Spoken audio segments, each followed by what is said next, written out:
गम्हरिया थाना अंतर्गत चिलिंगोड़ा डैम में 2 छात्रों की नहाने के दौरान मौत हो गई।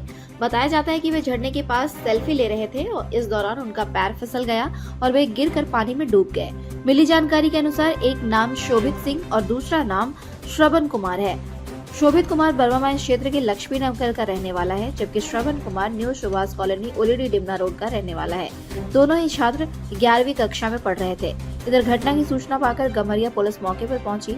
2 घंटे की मशक्कत के बाद गोताखोरों की मदद से शव को नदी से बाहर निकाला गया। पुलिस ने शव को पोस्टमार्टम के लिए सरायकेला सदर अस्पताल भिजवा दिया है। मिली जानकारी के अनुसार अपने 6 दोस्तों के साथ छात्र डैम में नहाने गया था।